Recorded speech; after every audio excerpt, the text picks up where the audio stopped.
Okay, if you are following along on the study guide, and I think there actually are a few copies back there yet if you want to grab one, but we're on page 37. We had looked at 3 key principles for talking to your friends about your faith, and they were love, listen, and like, in the sense of alike. When you have commonalities, that's a good thing. And if you don't have them naturally, that if you can get outside of your own box and just be interested in people and in new things, that can be helpful for building the relationship. You're building the bridge across which eventually you want to carry the gospel. Point 4, if you're looking along on the study guide, point 4 has a little asterisk, which means it's kind of optional. I'm just going to walk through those things somewhat quickly before we get to point C in the guide, where we're talking about building our witness itself. So some further suggestions about building relationships. Be accessible, available, especially when the person needs to talk. We live in an age where it is harder to escape from people getting a hold of us than ever before. The phone used to be attached to the wall. It didn't go with you everywhere you went. 25 years ago, when our family took this big Western vacation we did, we camped at Great Basin National Park in eastern Nevada, just 10 miles from the Utah border. And one of the selling points that they had was that you will get no cell phone signal here. And that was 25 years ago already. There was a TV commercial for what was one of the car companies, I think, but it's a bunch of guys. They're in an SUV, and they stop, and one of them takes his phone out, and he's doing like this, and shakes his head, gets back in the car, and they drive further, and he does this again, and they're looking for the spot where there's no signal. That's their goal, to find some place where work can't call them in, or the boss can't call them about this issue or that issue. They've actually gotten away. So we just have overload sometimes in the ability of people to get a hold of us. But for human relationships, it's good to be accessible. And if you're trying to build a friendship with someone, the degree to which you can make yourself available to them will help along the way. Point B, ask the person's help in areas of his or her skills. It will avoid making the person feel obligated and therefore defensive when you witness. When you are the obligated person, you can witness up, not talk down to others. So there's a good relationship has a mutual meeting of equals. And if, I guess what's suggesting is that if you're just over the top and always doing something for them, that doesn't end up being this relationship of equals. And so that you can also receive from them is a healthy thing and will strengthen the relationship and make it easier, so that, again, you haven't given the sense that, okay, so they did this for me and this for me, I guess I got to listen. But it's a better standing, a better foundation for the relationship, so that they don't perceive your discussion of the gospel that way. C, be open and honest, share feelings. Unchurched people can't relate to plastic Christians. See. One of the problems with social media today is that you have to understand, when you're looking at people's social media posts, you're looking at the highlights. Right? They're not general. Sometimes, sometimes they post their tragedies and difficulties too, and then you don't have them.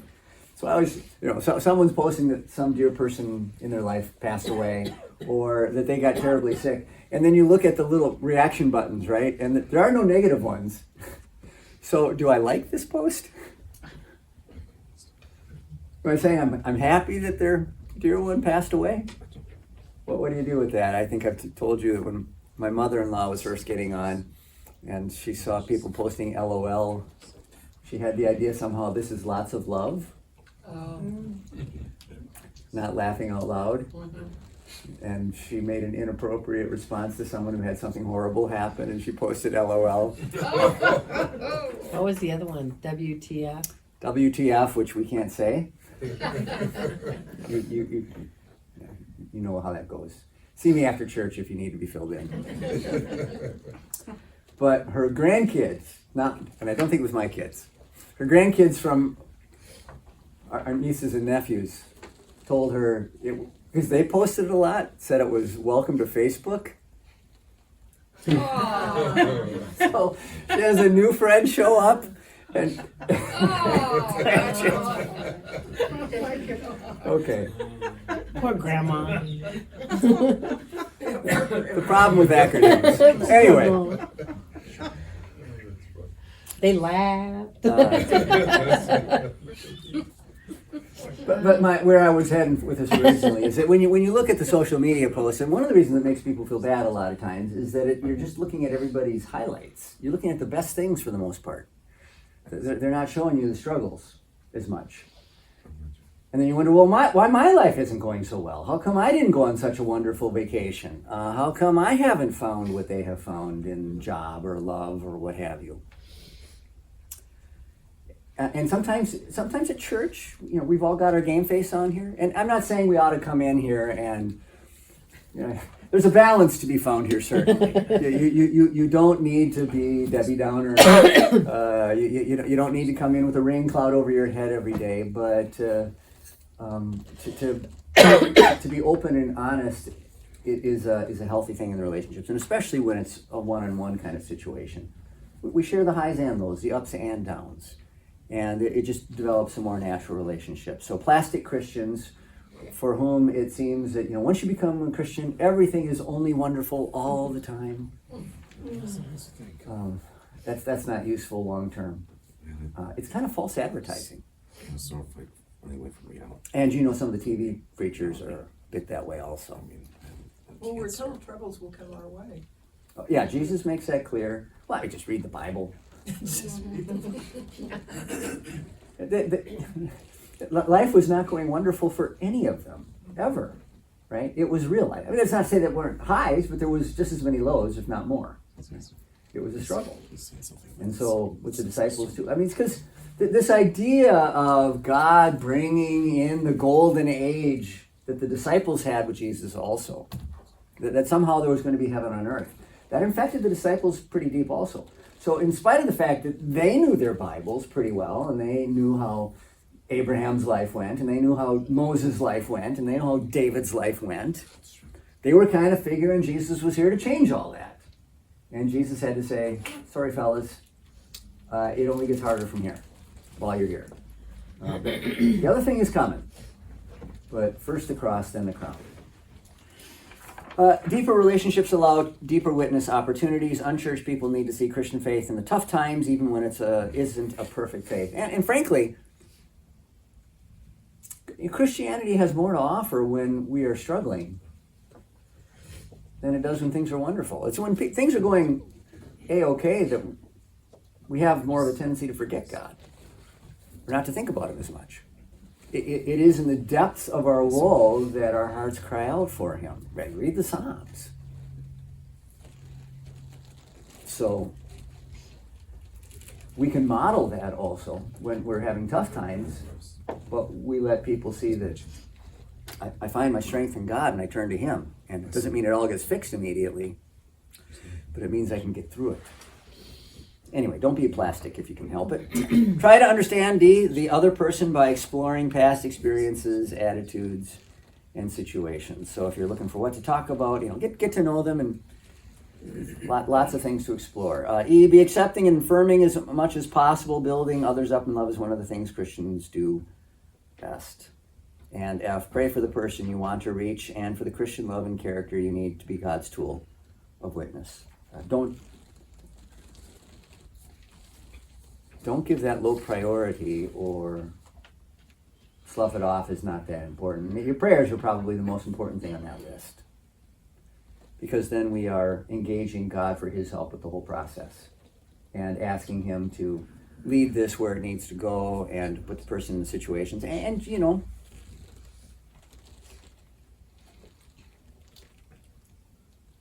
sometimes praying, especially for the opportunity to help that person, may not be praying for their success in earthly terms. It might be the opposite.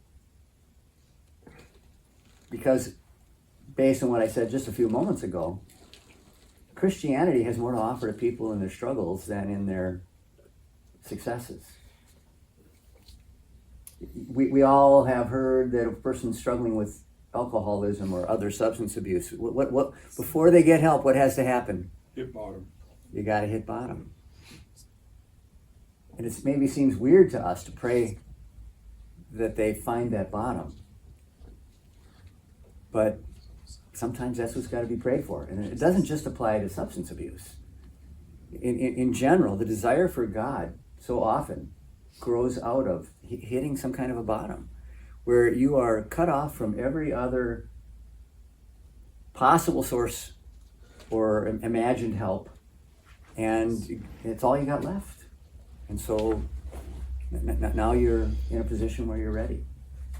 Now, Martin Luther's last words, anybody know what his last words were before he breathed his last? We are all beggars, this is true. And that idea that we don't come to God with all kinds of good things to give to him, but we are constantly before him, beggars in need of what he has to offer. So I'm not saying pray for bad things for people, that's not the point so much, but pray that they get what they need.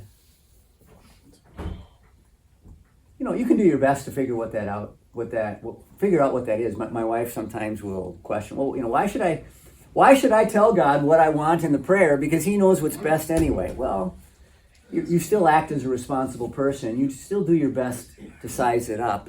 If you're not praying about something that God has specifically revealed in Scripture is his will, then there's always this sense of thy will, not my will be done. We approach it with that.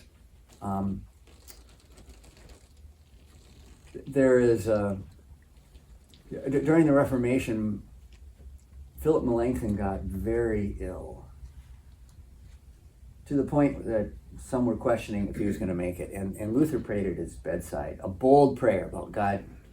Don't you take him. You do not need him yet. We need him here. Right? Now, I think if God had taken him, Luther would have said God's will be done. But to the best of his ability to see at that point in time, this is what needed to happen. And he boldly prayed for it, and God granted that. So if you look at the biblical prayers, David doesn't say, well, Lord, if I need relief from my enemies in the Psalms, if I need relief from my enemies, well, then grant it. He just begs for help, begs for mercy. And sometimes he got it sooner and sometimes later. You know, God let Saul chase him around the countryside for years before he finally put David in position and took Saul out of the picture. So we're not praying for people's harm, but we are praying that God will do what's best for them. And we may evaluate to the best of our ability what we think that is. But finally, you may also at times say, well, Lord, this person needs to be taken down a notch. This needs not to work out for them because it's not going to draw them closer to you. And that's not being mean. That's being loving. We discipline our children. We apply some kind of pain or discomfort because we recognize that's what they need at the time.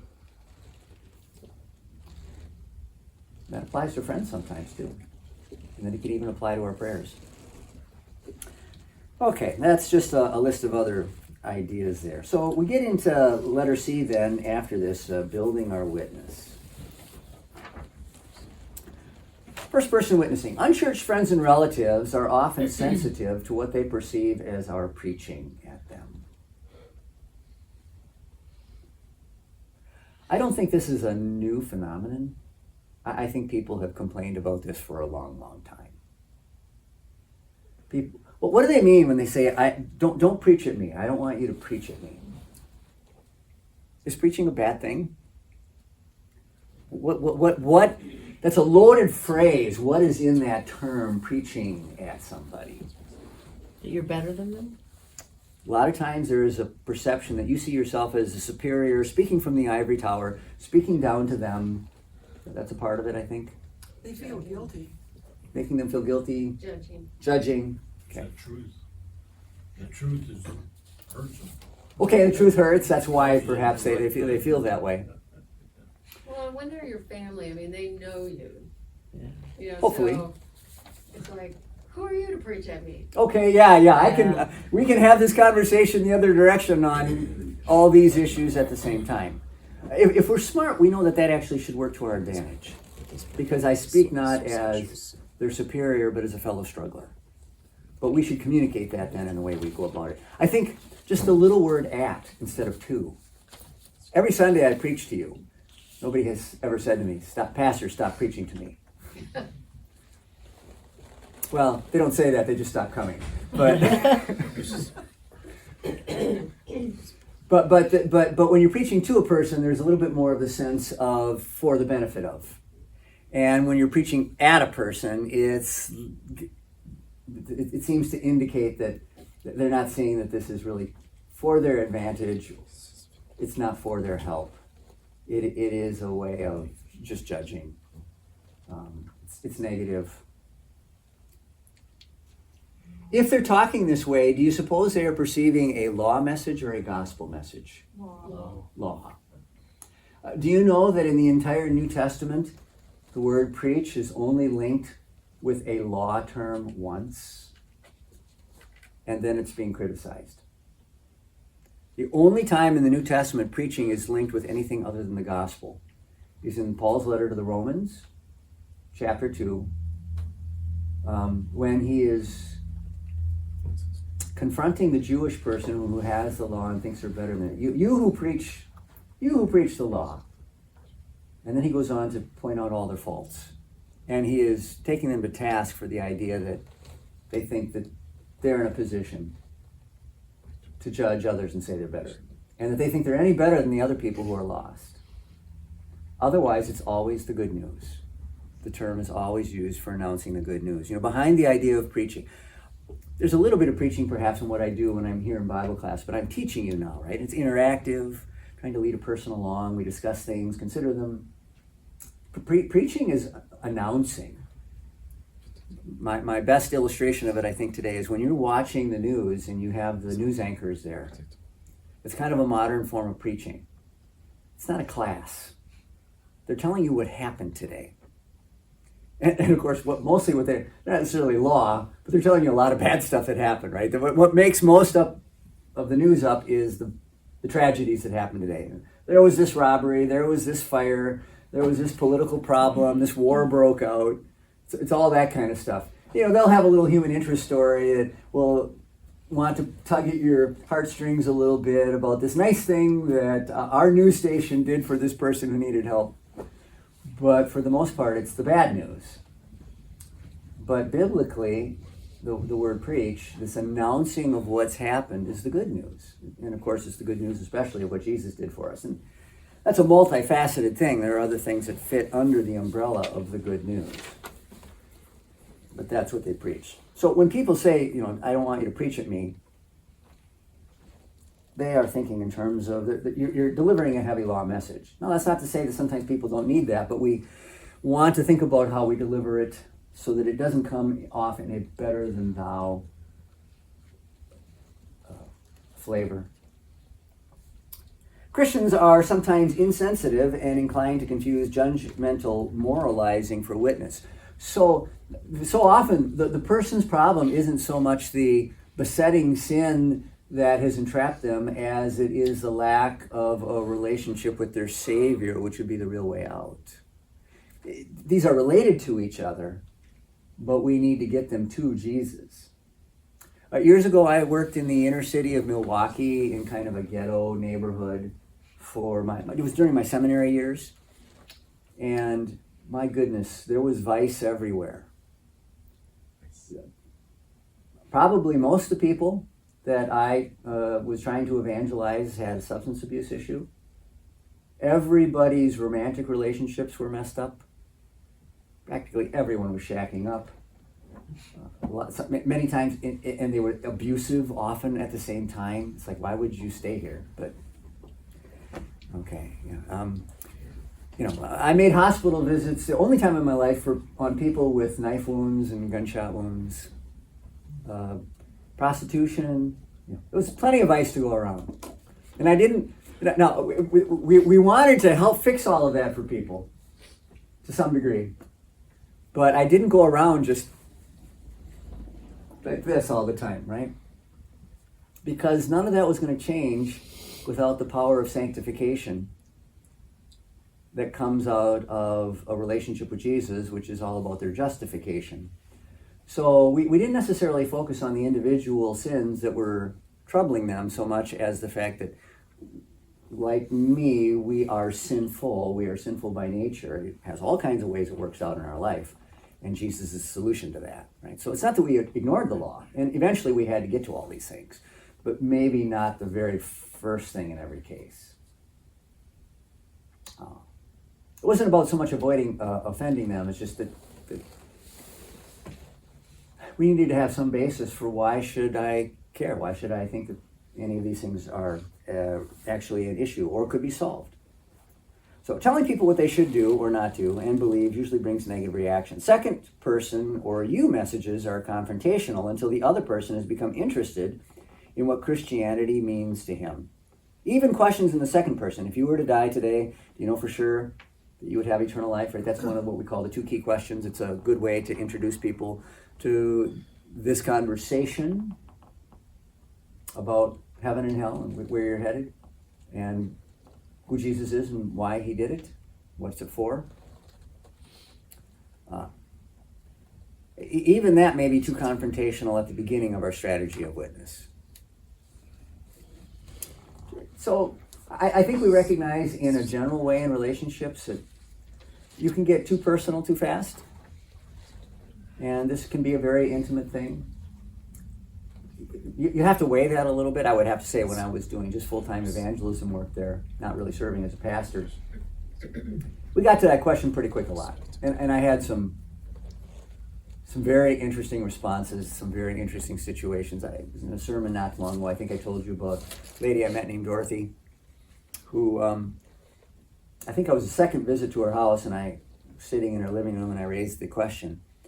And it was a light bulb went on as though this is the biggest question anybody's ever asked me that I've ever had to consider in my life, and what am I going to do about this? And of course, I'm sitting right there wanting to explain it to her. But she immediately gets on the phone and asks her best friend, and then a neighbor comes to the door for something, and she goes ask the neighbor, and it's like, Miss Dorothy, if you'll just sit down for a moment, I'll explain it to you. But it had a very powerful effect on getting her to think about her relationship with God and where her eternity was headed. And in explaining it to her, of course, I can't just jump to the gospel makes no sense if you don't precede it with why we need that. So we had to go into that. But I wasn't picking off specific sin, I wasn't picking off the fact that, you have 3 children with 3 different last names. There was sin involved in that, but that's not where we were going to start today. We would work at cleaning that specific sin up later on. We needed to get just to the bigger idea of I'm estranged from God by the very fact that I have a sinful heart, and I can't fix that with my own life, and Jesus is the solution.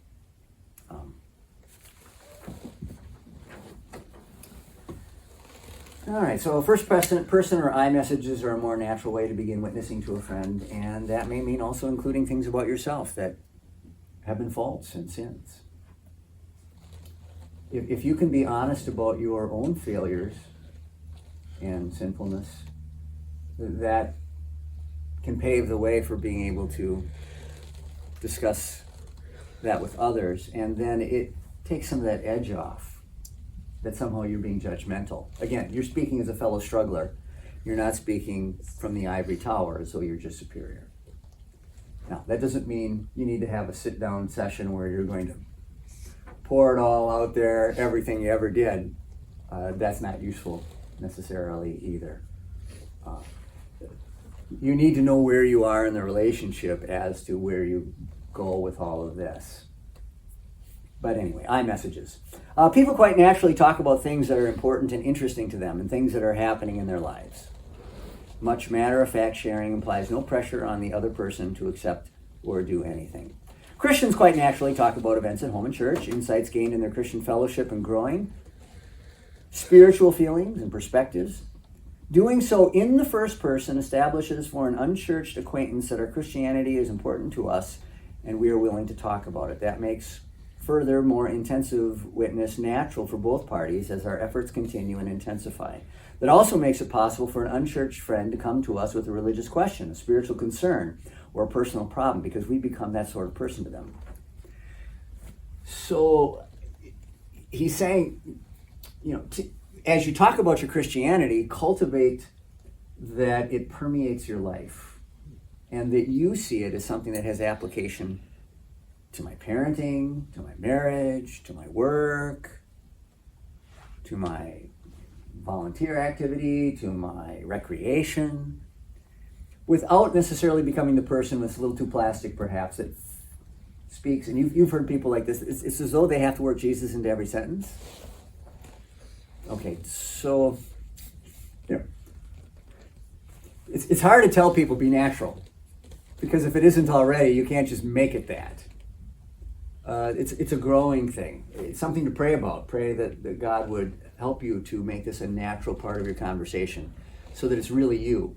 This is something that comes as you develop your own personal faith, as you develop your devotional life, as you are regular in church attendance and Bible study and that kind of thing. But all of that adds up to God getting a hold of your heart more and more to be able to make that a part of who you are. So it isn't just an act that you're putting on in order to be able to speak to this person in a certain way. And sometimes it takes a little practice, and sometimes, although it may not be completely natural, it might feel a little awkward if you're not used to speaking that way at first. You can get past the awkwardness perhaps in a little while. There are any number of things that the first time you try it, it's going to feel a little awkward. And you have to get through that and accept it. Jeremy? Seems like, I notice that what you say, though, too, is completely secondary to what you do, because people watch you. Yeah. I mean, all the time. And it seems like when they're watching you, they're looking for your failures. In some ways. They're waiting to see. Okay, Well, they're skeptical. They're skeptical, and they're watching to see, is he really living what he says? Yeah. And a part of that for authentic Christianity, authentic is a big word among evangelical Christians today. It's a little bit like the Princess Bride. You keep using that word. I don't know if that word means what you think it means. But, they want authenticity. And authenticity doesn't mean that you're going to always be good, does it? Because if you talk in such a way as to give the impression that since I became a Christian, I don't sin anymore, well, then they're really going to be watching to see if you stumble. But the authenticity is going to be more that when I do stumble, I don't defend it. I don't make light of it. I can also demonstrate repentance. I can own up to it. I take responsibility for my failings, and I don't pretend like I have this great life that's just always what it's supposed to be, right? So, if they're watching that will probably ring truer than just being good all the time. Doesn't mean we don't try to be good all the time, but we know we're not going to be. Is it just something, though, too, that maybe because we're kind of in the Bible Belt, Mm-hmm. It seems like people that I run into, they know the law. They've had it not just on their heart. They've had some down their throat, right? So your point on what they actually need, probably got that down in spades, or at least the people that I run into. Yeah. You can hopefully pull this out of them in short order with a little bit of conversing, a little bit of diagnostic questions, asking them, just getting to know them. And then you may find out pretty quickly they don't really need you to make them feel guilty. They just need to know that there is a solution. And frankly, this is the big trick or secret to doing pastoral work with the congregation. Anybody in any situation may be, just because you know the externals of they've committed this sin doesn't mean that you know where they are in terms of repentance and grace and which one they need to hear most. That's why Luther talked about The person who's figured out how to properly apply law and gospel to another human being, that person deserves the Doctor of Theology cap. Because that's the hard thing. Parents run this as kids. With my kid, does this kid need to be get a good licking, or does this kid need to be encouraged? And the same situation might go one way or the other. Just based on where their heart is at the moment, and then something about their own personality. But if people have been beat up with the law long enough, that tends to somewhat reinforce actually the bad behavior at times. And they feel guilty, but it drives them back that direction. And making them feel more guilty is going to just drive them further into it. You can bring out the guilt, maybe acknowledge that it exists, but then you can point them pretty quickly to the solution. When you look at Jesus' ministry, it's not that he never shared the law with the tax collectors and with the prostitutes and the public sinners. But he got to the gospel, it seems, pretty quick with them. Who does he have to spend more time beating up with the law? Pharisees. The good guys, right? The Pharisees, the teachers of the law, the priests, those who thought that they had it all together and were trying to put on this public facade of being good people. And there was this extra step that had to be taken to crack through that false self-righteousness before he could get them to gospel. Whereas with the public sinners, everybody had been telling them their whole life what they were and who they were and what they did wrong. And so when Jesus meets Zacchaeus, he doesn't spend a whole lot of time sharing the law with Zacchaeus. He jumps really fast to today, this man has become a son salvation has come to this house this day. This man too is a son of Abraham, I think. When the woman who's caught in adultery, he doesn't have... Now, what did you do, right? She's been there in front of all these guys that were going to throw stones at her. We know where we stood there. And so, has no one condemned you? Well, no one, sir. Well, then I don't condemn you either. Go now and leave your life of sin. That's there. But I don't condemn you is pretty sweet words coming from Jesus' mouth. Woman at the well was a little bit of a bounce. He did tell her he did acknowledge everything that she had done, but he bounced over to gospel pretty quick. The Samaritan Well, woman. just one little line. One little line. Then he One little line, right? Go call your husband. Sir, I have no husband. Well, yeah, you're right. You've had 5, and the man you're living with now isn't. There was a lot.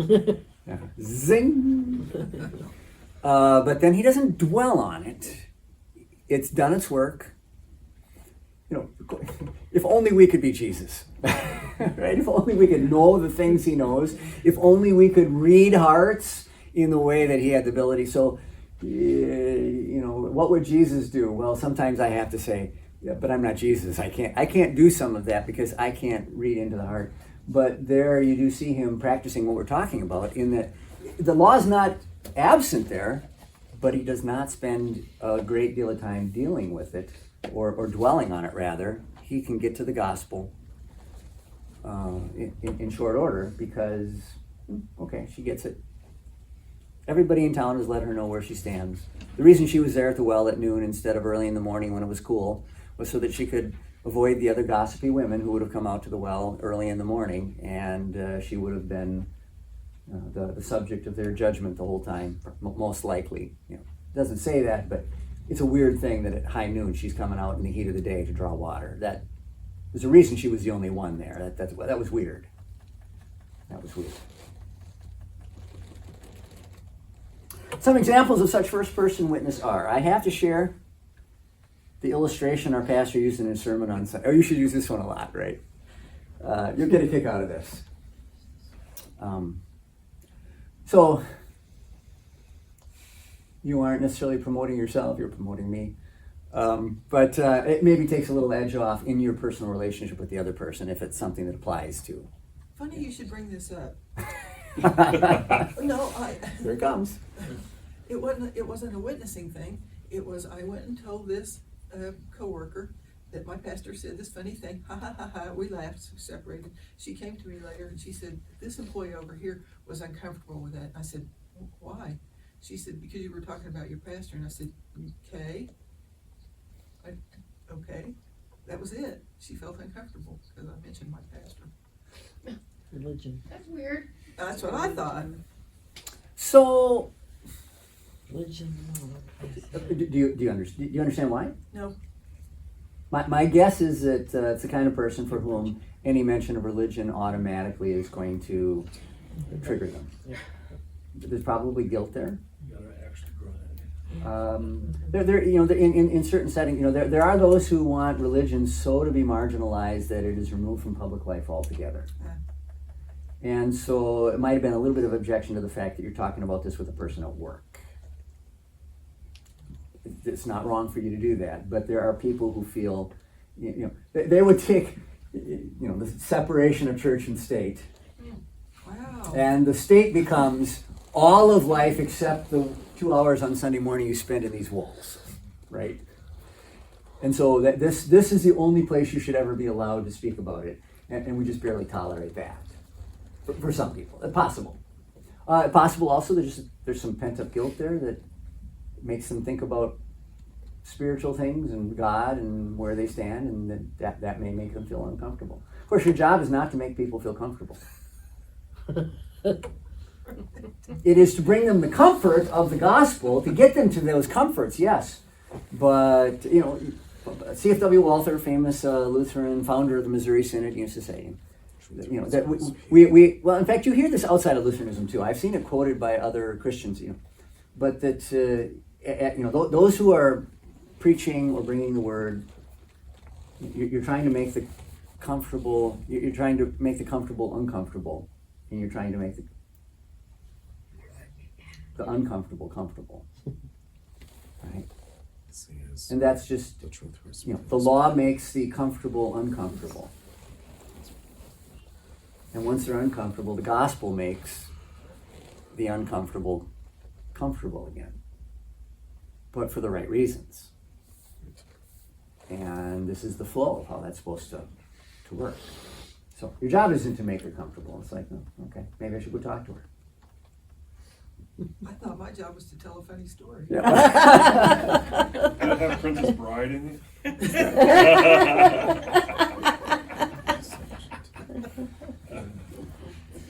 Boy, was this weekend an answer to prayer. I had so many things piling up outside the house. The Lord sure came through with the right weather.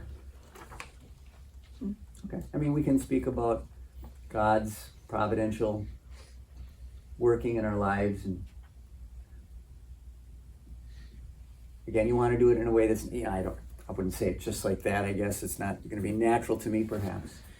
Again, you don't want to become the person who is pushing to work Jesus into every sentence. But you want to be the kind of person for whom faith is permeating your life so that comments like that can come out more or less naturally. And again, the best way for that to happen is simply, sometimes you have to try it out a little bit, but the best way is simply to be in the Word. The more you're in the Word, the more this kind of thing can happen naturally. Word and prayer.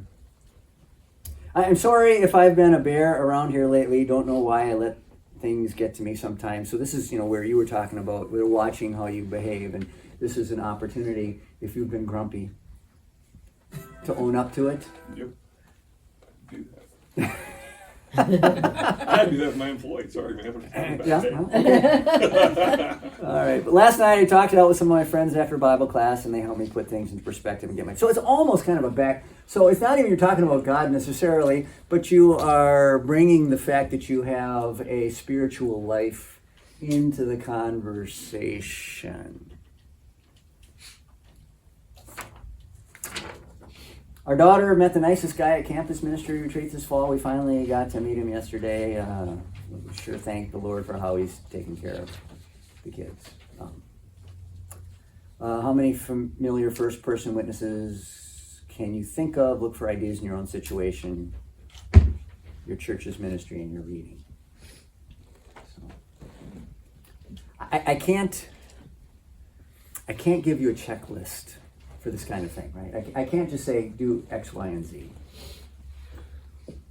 It is a growing into sort of thing. It is where Christianity, Christian sanctification, is less about education, it's more about transformation. God making you a different person. Now, to get the transformation, we do teaching, we educate. But it's not about, you took classes in school where you went to class, you read the assignments, you took your notes, you crammed the notes right before the test, you took the test, and you were done, right? And you got the answers right. You got the answers right, or enough to pass. But that doesn't work this way. And you probably also got to a point in school where there's some class you were particularly interested in, and you knew it was going to have application to how you were going to pursue your career. And now you are ingesting this not to get the answers right on the test. This is information you're actually going to use. Me and my son on Facebook not so long ago had this person who the doctor is just pronouncing about to die, and she's cheering from her deathbed because I did it, I got through my whole life, and I never used algebra.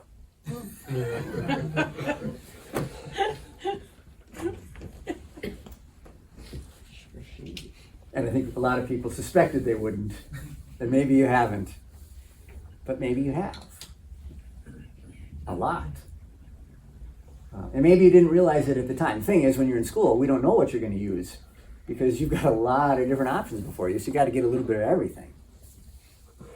And we just want you to be educated. But you got those things that, it's like, the glory of going to the seminary was all of a sudden every class was practical. Every class.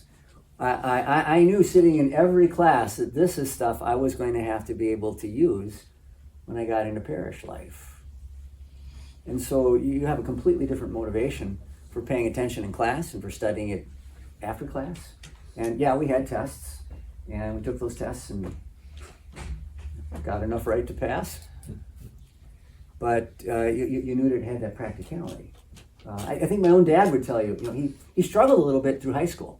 He didn't really know what he wanted to do with his life. He got grades just good enough that he was allowed to go to college, and it was when he got into college and he really figured out where he was headed that all of a sudden it opened up, and now he was a student for a completely different reason. And so I can't tell you, I don't know. You don't have to tell me. When you're sitting in a Bible class like this, how much, I'm not giving you tests, because I wouldn't like that, because that's just work. But I hope that what you get in a Bible class is that I'm assuming that, you're here all as volunteers. You have no obligation to sit here in front of me. But that it's seen as practical, useful to your life. And sometimes you're not going to remember everything, or even most of it perhaps. At least you got fed for the moment. But God's not just educating you. He's transforming you. He's turning you into a different person. So think about these things, work on these things, try them out in your life a little bit. They may feel a little awkward at first if it's something new, but eventually it can become just a natural part of who you are and how you speak. And you may not even be thinking about your witness with a person. I mean, this is very much intentionally thinking about, I'm going to witness to somebody. But the more natural it is, and you're just building a relationship because it's a person that you know and you should love. Then it gives you the opportunities. Go ahead, Caleb. And we did. We should do like a day where we just do trivia on church. That sounds fun. Church trivia? Yeah. You mean like Bible trivia? Yeah. Yeah. We could do. About like the previous Bible studies. Oh, yeah, that's not good. Thanks, Caleb. Well, no, okay. So it was just a few months ago that he had to sit up. It was just a few months ago he had to sit up here with me, right? Yeah. And because he's the only one in the confirmation class, he ends up answering something like 80 or 100 questions, where typically if you've got classmates, you're answering 10, maybe 20 questions. So he's got a right to speak a little bit on this. Well, it wouldn't hurt us any. Yeah, it wouldn't hurt. And trivia. Well, but I mean, like and again, it's Bible not like class, did he say this? I'm not going to give you an F and make you take the courses over, right? I'm gonna be sick on that day. All right. There's no Bible trivia. In one sense, right? It's all God's word, and that's important. But the details. Yeah, detail. Well, what do we remember of these details? And then, and what use are they?